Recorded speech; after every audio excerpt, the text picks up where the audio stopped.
Funding for this program is provided in part by the Minnesota Arts and Cultural Heritage Fund and the citizens of Minnesota.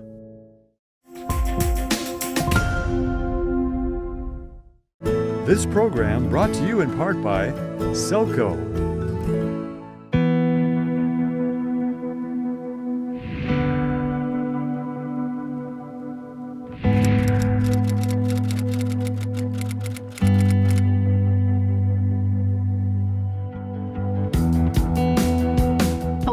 And welcome to Reading for Life. My name is Julie Kleinfelter. I'm the director at the Austin Public Library in Minnesota, and I'm your host today.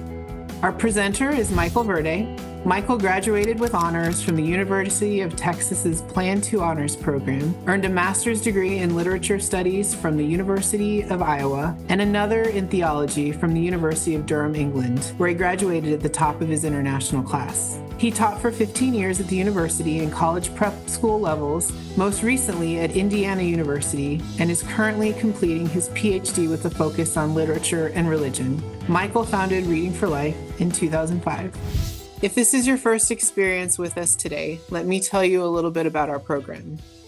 People read literature for all kinds of reasons: to get ready for a test, to be in the cultural know, or because we want to forget about life for a while and escape into a story.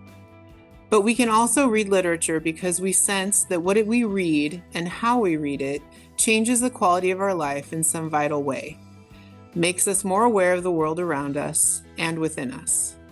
Reading enables us to experience the world as it looks and feels from the perspective of others.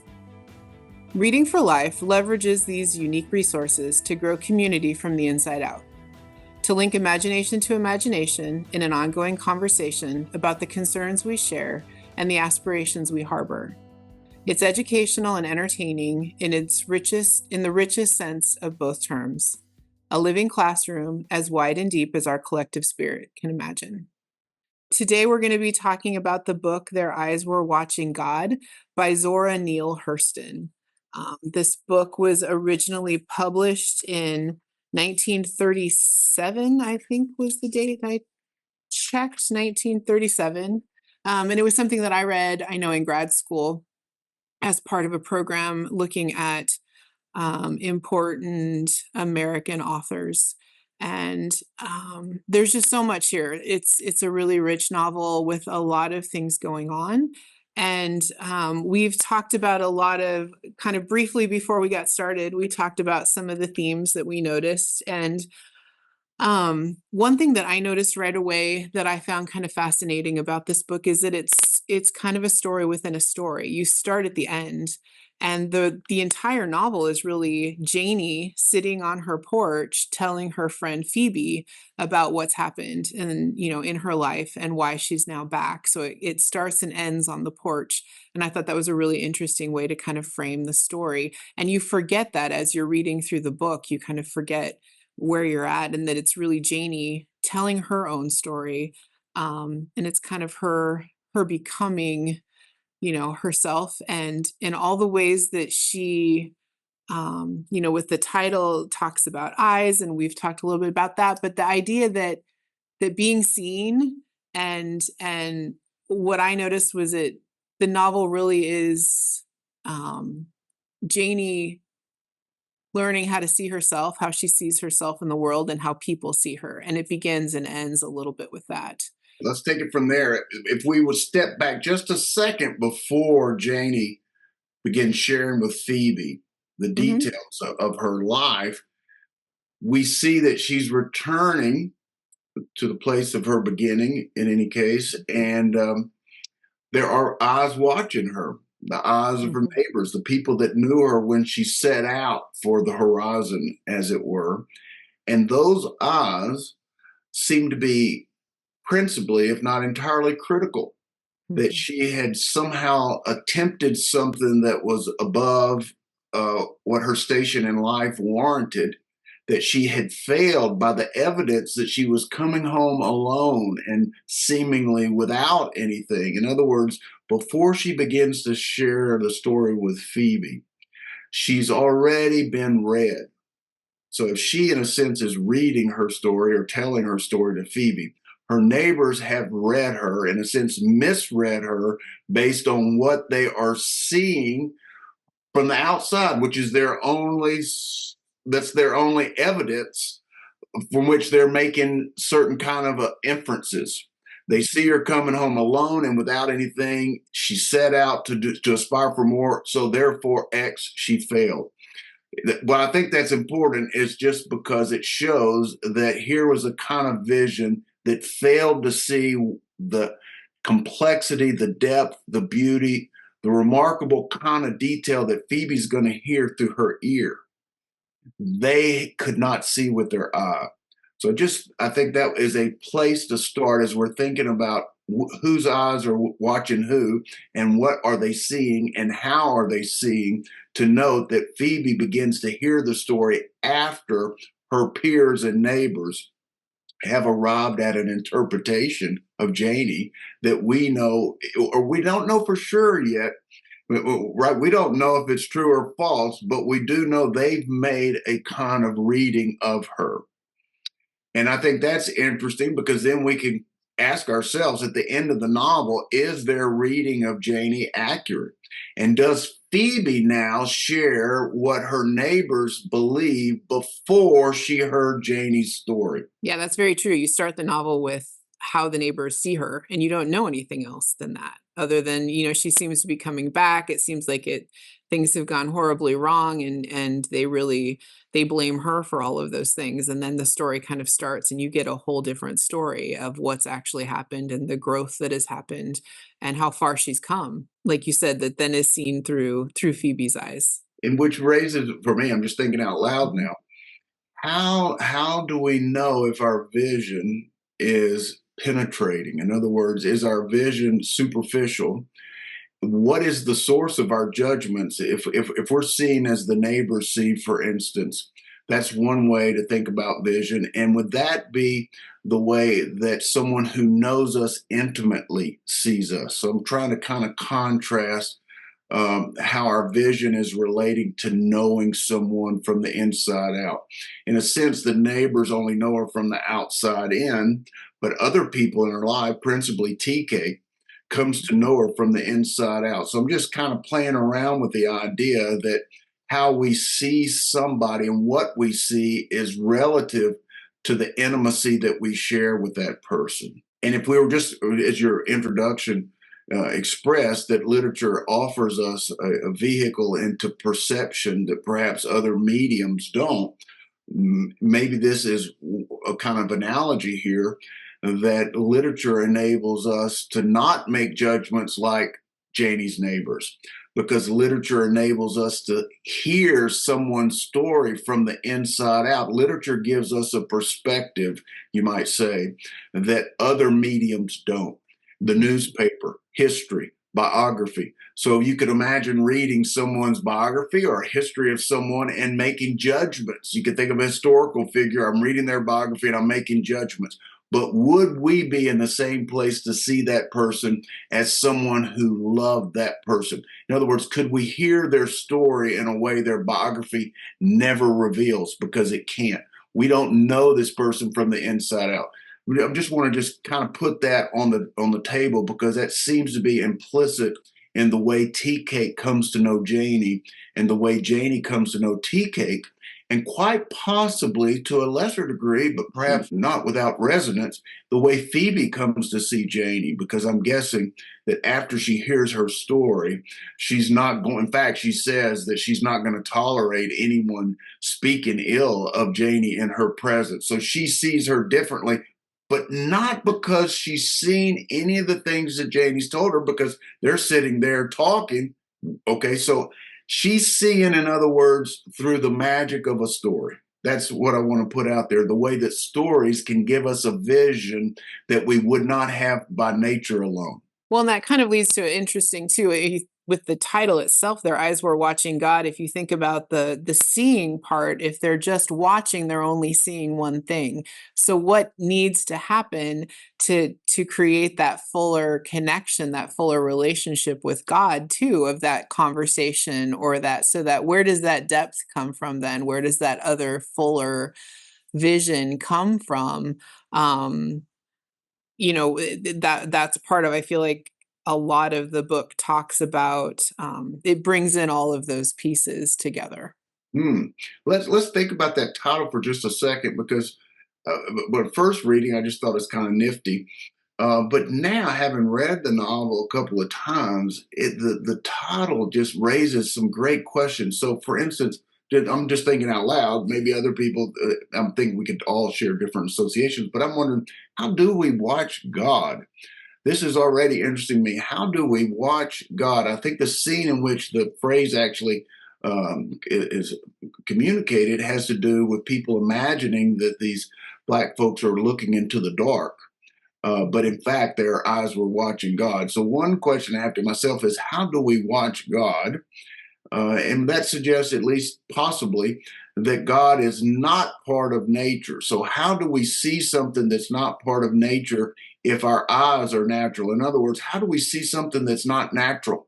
And how could we see it with more than our natural eyes? In other words, is there a mode or an organ of vision that enables us to see things that are not visible to the natural eye? I think that's kind of interesting. Another question I have, and you share some that may have come to you as well, was God watching them? If they're watching God, was God watching them? That's another kind of question. I don't necessarily know the answers now, but I just want to point out, for me, the title becomes increasingly interesting the more I lean into it and the more pieces of the story I come to know. So, with that thought, why don't we just kind of kick off? You've established this context here. Janie is telling Phoebe her story. And just to add on just a little bit to give us more of the structure, Janie says that her birth of consciousness, so she's making a distinction between her biological birth and the birth of her as a kind of new identity, almost as if she was a natural being up until this moment. And this moment, it appears on page 10 where she's sharing this, if I got the page right. This moment is when she sees a pear tree blossom.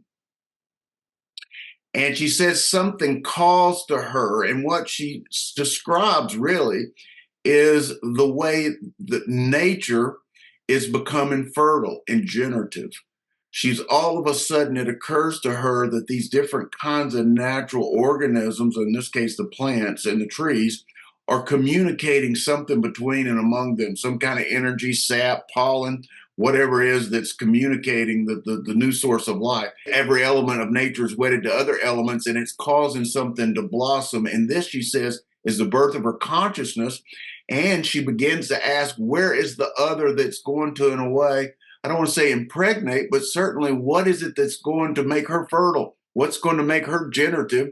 And she begins expressing she can't find it. In other words, this is kind of a moment where the human consciousness finds itself somewhat alienated from nature because we can't find our other naturally.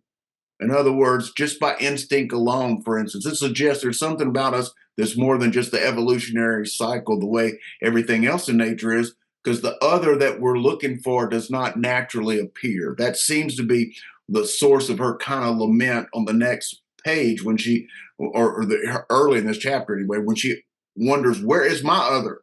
Where is it that's going to make me blossom? And then not long after that, in fact, I think immediately, all of a sudden, she catches a glimpse of this first male in her life, Johnny Taylor. These are before the men that she was to marry or partner with. She sees Johnny Taylor, and apparently he comes from the underclass of that world, and according to her nanny, would have been beneath her. But she sees him now. Maybe we could just read it. She sees him now transfigured. She sees him because this pear tree that has called her out has changed her consciousness.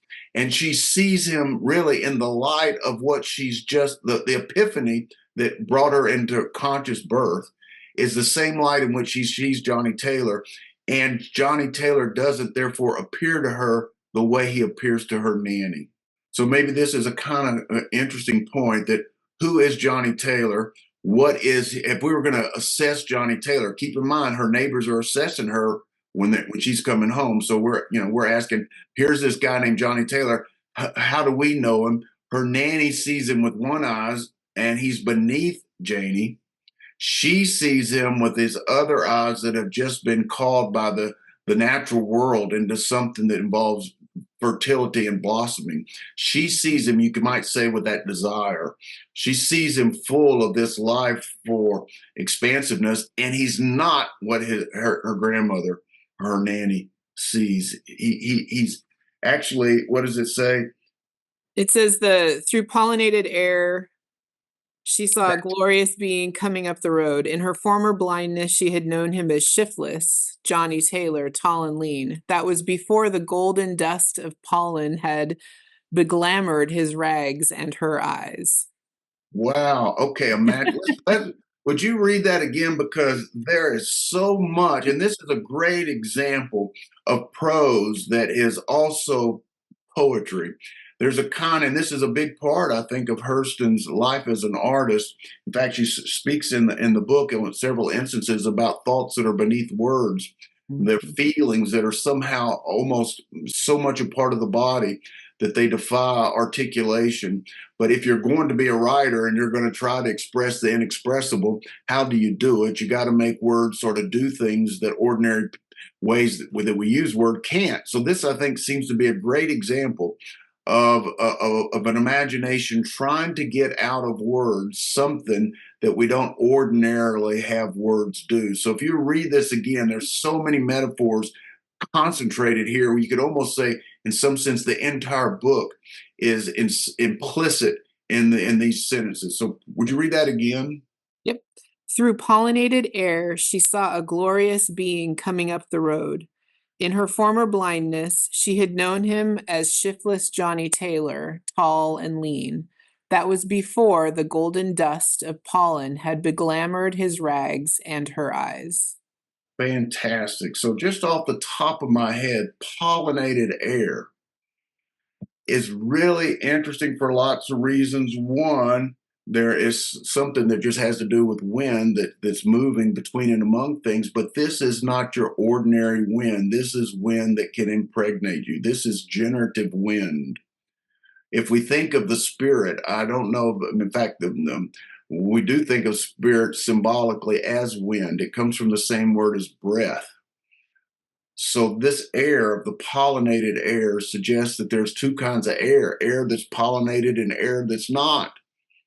In other words, we can get air that touches us, or breath or spirit that touches us, that's just ordinary air or wind.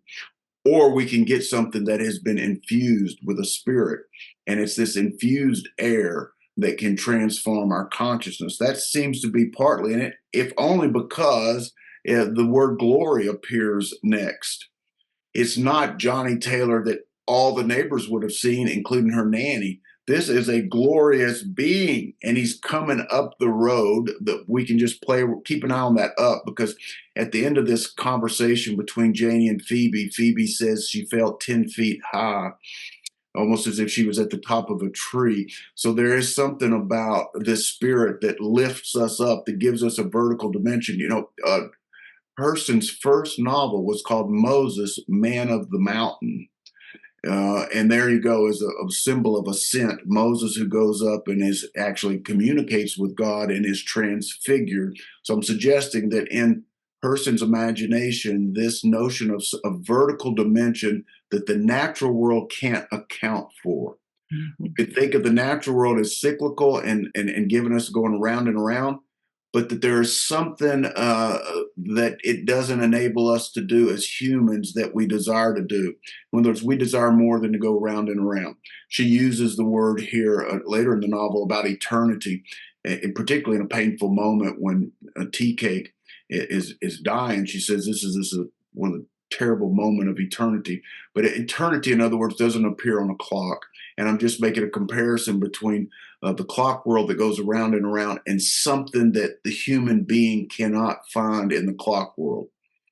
Tea cake would play the guitar, and song and music is an example, because music can lift us up, but it doesn't lift us up the way, let's say, Joe Stark's her second husband, who's going to get to the top of everyone's estimation, that moving on up like the Jeffersons or Willie Loman, That's a kind of vertical that suggests I'm getting higher than other people in a status hierarchy competition. That's not how music lifts us up. We could all be lifted up to music and not be in competition with one another. So I'm trying to get at something that gives us a way to ascend that's not the same thing as the worldly way of making it to the top through accumulation of riches or other people's the same. Let's say celebrity. There's something we look up to, but it's not a real sort of. Okay. So in any case, this pollinated air leads to her seeing a glorious being, which raises the question: are we all glorious beings waiting for someone to see us who have been inspirited? Could we all be Johnny Taylors? But in fact, inside glorious beings, and the decisiveness will not be what necessarily we're able to accomplish, but who looks at us and in what spirit do they look at us? In her former blindness. So here we go. This is, I think, raising one of the critical motifs. What enables us to open our eyes? We can assume that her neighbor's eyes are still blind. Are Janie's eyes opened at the end of this novel? Are Phoebe's eyes open? And if they are opened, what opened her eyes? These are just things I'm sort of thinking, but the passage you read is so inspiring. And there we go. Next sentence, that was before the golden dust of pollen. Gold is a symbol of eternity. Dust is another thing that we associate with moving in the wind. Golden dust would be something that doesn't actually appear in nature. We can call it golden, but there is no gold in the. Well, I suppose there is gold in the natural world. We think of gold as sort of being something we forge, but perhaps it's not fair to say that there can't be gold in dust. Nevertheless, there's something about this dust that sets it apart from other dust in a way. This is a dust that's been set apart and had beglamored his rags. Glamour, I think, also is a word that is associated with light or charm, maybe I'm thinking. In any case, we should probably look that up. Beglamored his rags in her eyes. Okay, so I'm just thinking out loud, what is us that is analogous to the pollen or the sap that moves in nature and causes things to blossom? What is it in the human world that can enter us and cause us to blossom or bloom, and that can cause us to see in a way that makes our ordinary vision seem blind? Well, I think in this instance, it's the idea of love. And I think that's what why her grandmother jumps right out of bed and slams the door there real quick. Because her whole point is, no, no, no, this is not, that love that it's more of the young, where the grandmother thinks, yep, nope, this is not for you. He's beneath you. But I guess that's what I would say is the equivalent. Yeah, let's think about that. That's because her grandmother is thinking of Janie's success in a very different way now than apparently Janie is. So maybe contrasting these two notions of what is worthy of Janie or what her life should amount to. This is fantastic that you really pointed that out. There's love on the one hand, and then there is her nanny's notion. And I think we can give her nanny, at least as I read it, the best intentions. She said a black woman is a mule of the world. And as far as I can tell, she is really sincerely hoping that Janie has better than what she's had and what her daughter has had, because this is her granddaughter. So it seems to me that the nanny is not really trying to hold her back. She's just in her purview, her horizon. Johnny Taylor would be the epitome of her granddaughter ending up being the mule of the world. And yet something that Janie's experienced that's causing her already to see what constitutes the meaning of life other than her nanny. Mhm. And I guess you could say, in Campbell's words, this is the call of the hero's journey. She's been called out of the normal world, which has its own standards of success and failure. Those apparently are no longer meaningful metrics after she's had what really we could think of as the infusion of some kind of pollen, but pollen that's specific for human consciousness. It's not the pollen, it's not natural pollen, it's whatever the spiritual or imaginative version of natural pollen is. That's impregnated her in a sense and changed her way of seeing. And it seems like that a lot of the novel we can think of that Janie is seeing things unlike the people around her. Yeah, it says it was the end of her childhood. So the childhood kind of came to an end in that moment. And yeah, I think you're right. I think her way of seeing the world, or her desires for what she wants out of her life, then makes her become the other, because it is so different from everyone around her.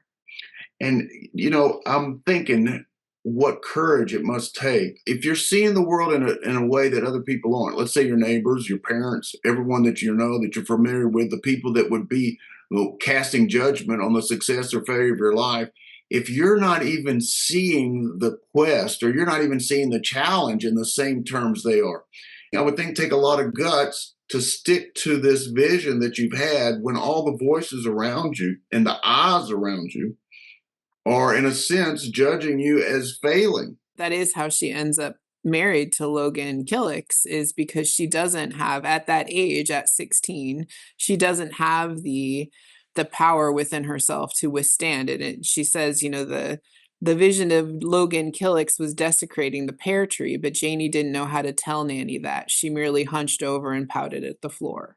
That really suggests that whatever was in Logan Killick and whatever in the pear tree were two very different things. Mm-hmm. And Logan Killick could not do for her, and to her perhaps, and with her, what the sap and the pollen was doing with the natural world, which was wedding things to each other. I think she talks specifically about a bee that's moving from a flower to flower. In some sense, the natural world is all married to each other. I mean, if we think about it, all the natural world is married through the energy of the sun. The cow that eats the grass, and then we eat the hamburger that's eating the grass that's taking photosynthesis from the sun. In a way, the entire natural world is married through the energy of the sun. And I guess what I'm trying to ask myself is, what is analogous to that for human consciousness? In other words, if there's something about us that's not entirely natural, the imagination, for instance, if we just think that there's a part of us that is instinctive, yes, but a part of us that is striving to be more than instinctive, what is this other than the natural world that we are longing for, and where do we find it? And this seems to be what partly Janie's quest. Where does she find what nature can't give her, and initially what her social world can't give her? Right, the people around her, Nanny, and then her neighbors, and then the people when she leaves Logan Killick to marry Joe Starks, because she did feel initially something stirring in her and his company that proved to be ultimately disappointing, because he wanted to silence her, etc. But how is she going to find, in a world that keeps denying perhaps even the reality of what she thinks she's looking for? I guess that's what I'm getting at, the guts that people have to pursue a desire that they can't find confirmation for the people around them. And doesn't she talk about that specifically to Phoebe at the end, when Phoebe says that she's going to, in a sense, have people understand Janie differently? And doesn't Janie essentially tell her, they're never going to understand, that they're just going to let them console each other with their gossip? So that's kind of fascinating too, right? That you've outgrown even the need to be validated by people who haven't seen what you've seen.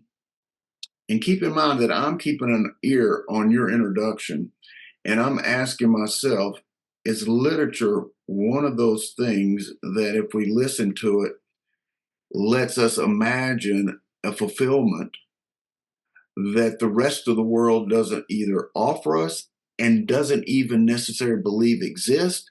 And if we pursue it, we're going to find ourselves, in some sense, to being an outlier. In other words, is literature the analog to this pollen, or is the literature the imagination's version of what causes us to blossom, or what transfigures us? And yet, the literary sense of fulfillment might be very, very different than the other mediums in our life that give us images to long for. If you see what I mean, when we look to weigh, what am I going to do with my life? Who am I going to become? If we're looking to TV and maybe Glamour magazine or 16 or whatever, Cosmo, I don't know, and whatever the men's version of that, Esquire, if we're looking to that as our images of success versus what we're experiencing when we read great literature or works of art, how they might both give us very different images of what would be fulfilling to us.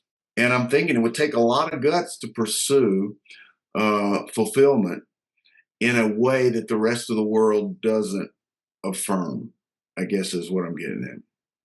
Well, and that's what we see in the book. Janie is constantly going her own way, kind of walking away from what everyone expects of her and what they see as the norm, and kind of going off to do the next, what she thinks is right. She's following, and she finds it in tea cake for a while and has all those experiences, and then kind of comes back to the beginning. And like you said, she's experienced something and understands that the people that live in that town that she's returned to are never going to understand those things that she's experienced. Do you think anybody ever understands it the way she does? Because I'm thinking at the trial, for instance, that she indicates that the Black folks at the back of the courtroom were in many ways more judgmental and had greater condemnation than even the white folks. And those were people that were they were their good friends. Now, later she does say that they apologize for that, but I'm wondering if all along the way, if anybody other than Tea Cake was aware that Janie was experiencing fulfillment. I mean, perhaps it's they alone experience the absolute validation of each other's love, and that no one actually understood it. And here's one of my favorite verses, and it relates to this. And let me read it, and then I'd just love to hear what you think about it. In fact, this is my favorite metaphor of the whole novel when she talks about love. And she says that love is not a grinding stone. Can we read that? I think it's just I just love it. That love is like the sea. It's not a grinding stone. Let me read it. Let's see. It's on page 191. And here is Janie talking to Phoebe, basically expressing that all the neighbors are going to keep gossiping and they're not going to understand it. And I'm going to read it, and I'm going to just do my best with the idiom. Perhaps we could circle back and talk about this, because this is an example, for instance, the very way that Hurston is describing the speech of Black folk is the kind of thing that caused her really not only to be pilloried by many of the leading voices of the Harlem Renaissance. Ellison, Hughes, those are two principal ones, but there are others, basically said that this way of expressing Black speech was a symptom of her internalizing the white sort of condemnation. In other words, they thought that this was, they didn't like the fact that she had Black folks talking like this. I mean, they really didn't like it. Apparently, they didn't like it so much that for 30 years, we didn't hear of Zora Neale Hurston because of the influence principally of Black male authors. It was Alice Walker, who I think in 1975 wrote an essay that basically resurrected Zora Neale Hurston from oblivion. And it was really a rejection of the Black males that had rejected her for her artistry. That's what I'm getting at. She pursued her art at the expense of her life, really, because she died a maid, broke. And a lot of that had to do with the way she was rejected, even from the Black artistic community. I'm saying that her pursuing her artistic vision cost her, in many ways, her material life. And this speech would be something that was an example of what these Black males found objectionable. So, but I'm going to read it in the idiom because that's how she's written it. I know all them sitters and talkers going to worry their guts into fiddle strings till they find out what we've been talking about. That's all right, Phoebe. Tell them they're going to make my ration because my love didn't work like they love if they ever had any. Then you must tell them that love ain't something like a grindstone that's the same thing everywhere and do the same thing to everything it touch. Love is like the sea. It's a moving thing, but still and all, it takes its shape from the shores it meets, and it's different with every shore. This is my favorite. Actually, this is maybe the most inspiring description I've ever read of anything, anywhere, of what love is.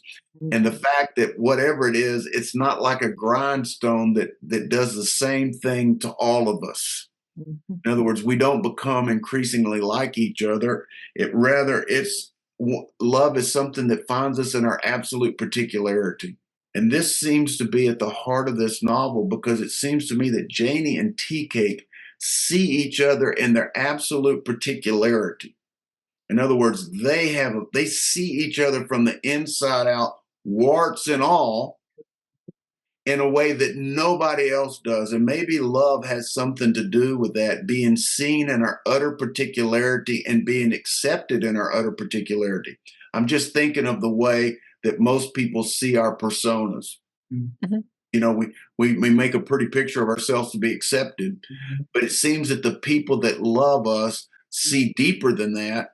And deeper in this case means in more and more uniqueness. They're seeing us how we're not like everybody else, including, in my case, white Southern males from rural East Texas. Even those categories, someone gets to know you're not just that. You're not just, okay. So that seems to be, for me, that love sees us in our absolute particularity, and that it is respectful of our particularity. I'm just thinking of the way that the sea is respectful to the uniqueness of the shore, that love doesn't try to turn us into something that we have in common with everybody, but rather love discovers what we don't have in common with everybody. And if God is watching us, is that how God sees us in this utter particularity? I'm just asking out loud, but I do love this fact that the more we love something, probably genuinely, I'm just based on what I'm reading here, then it's the willingness to see it in its absolute uniqueness, as opposed to what we think it should look like. It reminds me too, I think we've talked about before, the idea that no two people read the same novel, because you bring yourself to the novel, and so you create part of that story. And I think that's the same thing, is that no two love, that love is unique to every individual, because it, like the sea, it shapes to the shore. Okay, so it's that same idea. Okay, let's take that idea and go back to this, what literature can do for us. And imagine love finds us in our uniqueness, and that, that we read books uniquely. So I'm wondering if we make an analogy between love and literature. If literature, in other words, in the imagination that impregnates literature, if it does not insist that we see it the way everybody sees it. In other words, that the imagination respects the uniqueness of our shoreline. I'm trying to say, is the imagination like the sea of love, in that when we encounter it, it is respectful of what makes us unique. And I'm trying to say, and then it's okay. So if we can, if what's moving through literature, this pollinated air, I'm playfully suggesting, that moves through literature, if it doesn't insist that we become a type, in fact, if it loves us because we're not a type, and we all experience, the imagination encounters all of us in our unique shore-like configuration. Now, here's a question I have for both of us to play around with. Is it possible, nevertheless, that we can share our unique encounters with literature and learn from each other? In other words, is there a place for coming together? We got our complete diversity. Is it possible, if I share my experience with literature and its uniqueness, and you share your uniqueness, is it possible that we'll find something in common, or are we just all going to be so unique that we can't come together? No, I think that's the point. I mean, it's the point of what Janie goes looking for. She wants to find someone who she can share that uniqueness with or have that communication with, that interplay. I think that's why people like, to meet in book groups and talk about things so that they can find those connections. I think that is that human connection piece where you see someone, you don't have to understand everything about them, but you see something in them that maybe connects to something that you see in yourself. And I think it's that interplay is what's exciting and what gets people um, at a deeper level. And I think you're right. I think in the modern world with social media and movies, and it's so much more superficial. I think that's why literature is still important and prominent, is because there is that depth to it. Hmm. Would be my answer to that question. I mean, it probably No, I explains love it. I'm in the field that No, I'm in. yeah, I love the fact that you use a book group as a way of thinking about this, that we could go deep in each of our readings, and yet we could hear someone's unique interpretation and feel that it resonates even with our unique interpretation. So that tells me we could have maximum diversity, and that actually would enable us to come together more meaningfully. In other words, Mhm. I love you more because of the way you're not me, Yeah. and you love me more because of the way that I'm not you. That's kind of fantastic, I think. Um, Well, and those connections, they can also then change who you are. They can affect, you have that experience, you experience someone else's point of view or their ingrained way to experience something, and that may affect you again and change who you are at a very deep level too. okay, so that's super cool. If we think about this as not just a single interaction, but an Mhm, ongoing mhm, kind of a dynamic, and that we're constantly being transformed mm, and I'm using transform because this novel in two places uses the word transmutation and transfiguration very specifically. Let me see the two pages, 105 and 105 and 145. On 105 is transfiguration, 145 is transmutation. And real quickly, then the transfiguration is what happens in the scripture when Moses goes to the top of the mountain. Moses is transfigured. Jesus, it goes to, okay, this is a light that changes us. And I want to just keep an eye on that because at the end of the novel, this light comes back. This light mm. comes back at the end of the novel, which suggests that Janie undergoes a transfiguration. Let's read it here, just starting on the last paragraph on 192. Well, no, let's go back to the next to last paragraph. So it begins soon everything. This is on 192. She's finished her conversation with Phoebe. Phoebe has left now. She's now, you could think, by herself. And she says, soon everything around downstairs was shut and fastened. Janie mounted the stairs with her lamp. The light in her hand was like a spark of sun stuff washing her face in fire. Okay, right there. There's your sentence there of a transfiguration moment. She has a light that is sun stuff. It's not the sun because it's artificial. We talked about a natural light and a light that wasn't entirely natural, that the human being needs something more than what the natural world offers us. And we can think of that as the imagination. That the imagination, in some ways, is analogous to the sun. What the sun is to the natural world, we can say the imagination is the source of energy for our unnatural world. Okay, so it looks to me like this. It's important that the light in her hand was like a spark of sun stuff, but it was not. It was an artificial light. Any case, it's washing her face in fire. I mentioned that about Moses because when Moses comes down from the mountain, and again, her first novel was Moses, Man of the Mountain. When Moses comes down from the mountain, his face looks as if it is on fire. It's so bright that the Hebrews people can't look upon Israelites can't look upon it, and he has to cover it with a veil. And I'm playing with the idea that at the end of this novel, Janie's face is like Moses's face, and the mountain she's coming down from is this story of hers. Mhm. Her shadow behind fell black and headlong down the stairs. Now, this is important because this is a vertical ascent. Remember, Phoebe says after she listens to her story, I grow 10 feet higher from just listening to you, Janie. So here we're talking about a vertical ascent now. Again, this is Moses of the mountain, but Janie now being the Moses, and she's coming down the stairs. She's coming down this vertical place that she's been. Okay. Now in her room, the place tasted fresh again. The wind, remember that pollinated air. The novel begins with air. Now it's come back to air. The wind through the open windows had broomed out all the fetid feeling of absence and nothingness. Fantastic. This is, in some ways, the proof of fulfillment of the quest that she went on.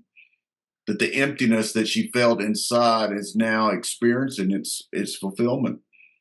This is the evidence that her quest was not an illusion. She closed in and sat down, combing road dust out of her hair. Remember that dust? We got our dust again. And she's combing it out of her hair and she's thinking, this is fantastic. The day of the gun and the bloody body. These are all the things she's thinking. And the courthouse came and commenced to sing a sobbing sigh out of every corner in the room, out of each and every chair and thing. This is a remarkable, either we get this or it's just strange. Either I don't know what the heck she's talking about or she's saying something. And keep in mind, this is the last paragraph of the novel. So if she goofed these sentences, it would be quite a goof. So we can assume that she didn't goof, and we should probably spend time, not necessarily right now, but if we're into this book and we can't make sense of these metaphors, we may have missed something pretty important. That's my hunch. Anyway, so there's out of each and every chair and thing. So this memory has come back, and it's singing, and it's doing something to the room that cleans it. Commence to sing, commence to sob and sigh. Now, this is an interesting contradiction. Sing, we would think of as positive, but to sob and sigh, we would think of as sort of negative. And these singing and sobbing, this seems to be the agony and the ecstasy, the highest and the lowest, we might say. In other words, this isn't a Hallmark card, but neither is it pessimistic like her nanny might think. There is a song in this. Remember, Tea Cake played a guitar. There's a song in this. It's a song that includes the sigh, or you can say it's the song that includes the death. In other words, her eyes has seen the top and has seen the bottom. But she dared to look. She dared to look at death even, which might be the cost, what you would have to pay to get to see the way the people around you don't see. In other words, I think it was maybe it was Waylon Jennings who said, everybody wants to be Hank Williams, but nobody wants to die. There's something about that the hero's journey is going to involve an encounter with death. And that's why most of us want to talk about the hero, but we really don't want to be the hero because that comes at a too high cost. Anyway, then Tea Cake came prancing around her where she was, and the song of the sigh flew out of the window and lit. There's a light in the top of the pine trees. Now, there you go. There's another image of light at the top of a vertical. But this time, the light at the top of the vertical is actually Tea Cake, or it's the song of Tea Cake. This Tea Cake, in other words, isn't dead.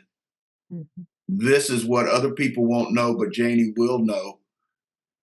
Tea Cake with the sun for a shawl. What a beautiful sentence that is. He was bedecked. He was wearing the sun. He was clothed in the light of the sun. This is Tea Cake transfigured now. This is Tea Cake wearing the sun. It's not a natural clothes. This is the clothes of love. Of course he wasn't dead. There it is. This is the claim of poets. If you could say it's also the claim of prophets, that there is a kind of encounter with the infinite in which death is defeated. You could almost say that this is the great cry of poets, that there is something that can defeat death, and that they're silly enough to keep believing that and singing about it. So here, of course, he wasn't dead. He could never be dead until she herself had finished feeling and thinking. Now, think about the implication there, that they were so deeply wedded that her body and his body weren't ultimately extricable. That, of course, he was alive because she was alive. As long as she would be alive, he would be alive. This must be a deep wedding. This must be a deep marriage if she, in a sense, and his, if they're two, you said it, you keep going back and transforming each other. You keep going back to a certain point. The two of you have become one, but one that's greater than either of you would have been independently, and not one the way Joe Starks turned her into one, because Joe Starks, her second husband, made her a shadow of himself. They became one, they became him, which is very different than what you're talking about of two becoming one that keeps really transforming both of them into something bigger. So that's a very different way to become one, I would think. In any case, the kiss of his memory made pictures of love and light against the wall. So this now there's light. Look, this is another light that's not coming from the sun. This is the kiss of his memory is making a light. The imagination, I'm guessing, is able to generate a light that you can't see unless you participate in it. No one else, in other words, if someone else was in the room, they probably wouldn't see this light. Here was peace. There you go. Here was peace.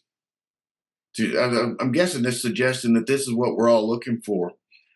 But in order to experience this, we would have to be willing to go on the kind of quest that she went on, which means we won't be successful the way Joe Starks was successful or the way her neighbors think success is measured. She pulled in her horizon like a great fish net. I just have to say that the image of a fish, and we don't have to get into it here necessarily, but this is obviously for those who read the New Testament, the story of Jesus casting his net. This is a very pregnant image here of something that is bringing us into we're being caught by something that's great. Pulled it from around the waist of the world and draped it over her shoulder. So now she's wearing this, like tea cake is wearing the sun. That life is in its meshes. Isn't that wonderful? That it's in the blank, it's in the empty spaces. Life is in the empty spaces, I'm thinking. And then what do you make of this? She called in her soul to come and see. What do you make of that sentence? Good one. She called in her soul to come and see. I don't know. So this is a genuine question. I don't know. Does it? I don't know. I don't know either, but I'm thinking it's well worth us, if not now, in subsequent moments, and we think about this novel, is to give this sentence its due. It's the very last sentence. I can't imagine a more important sentence for a writer than their last sentence. So I'll just talk out loud a couple thoughts. Number one, it seems to suggest that her soul is and is not her. I mean, it is her soul, and yet she called it, which means something that called the soul is other than the soul. She calls her soul to come and see. It's almost if she has achieved something that her soul hasn't. Now, this is kind of remarkable. If she is seeing something that her soul hasn't, I don't know what to make of that, but there's something that her soul, and it ends with the word see, with a title, Their Eyes Were Watching God. So her soul come to see. So her soul is coming to see. Her eyes are, I don't know, I don't know. I don't know. But I know that it must be crucial. I mean, does it mean that has she completed her quest, and does she die? Does she move on? That's almost kind of what it sounds like. Like she releases her soul. Yeah, okay. And moves on to the next level. I don't know. Is that? Yeah, that sounds pretty good here. First of all, I would say that she's defeated death in a way, right? Because he could never be dead until, okay. And then she says, "Here was peace." In other words, this you could say is what is it that Dr. King talks about Moses seeing the promised land, from the mountaintop. In fact, this is what he says, I think the night before he was assassinated, that his eyes have already seen, and no matter what you do to me, I've already seen the glory. Okay, you can't, in other words, this is a moment where we're almost saying we've had an experience that death cannot rob us from, that death will not get the last word here. So unlike the other people's scoreboards that might bring us to the top in other people's estimations, it's probably going to be defeated by death. You know, even that Dave Singleman that Willie Loman wants to die the death of, even that see at the top, you know, remember Zig Ziglar, see at the top, it's the American dream to go high and higher. Well, no matter how high we get on the American dream, we're going to die. And in some sense, that's going to defeat that American dream. So is there any kind of quest that death does not defeat it? And this seems to be one of those moments where she's encountered something that death, it is not going to erase this. Maybe in some ways we're like Phoebe because we've been listening to Janie's story, and whether we've heard it or not might determine whether we've also been ascended 10 feet and whether we feel the call as Phoebe does to go fishing with her Sam. Now notice that, remember this great net image that we just talked about, the great net, and then this is what Phoebe said, she's going to go fishing with her Sam. So this seems to have something to do with us going back to that sea of love and casting our net and trying to capture something that is worthy of our life that perhaps our neighbors will not appreciate or ever even notice.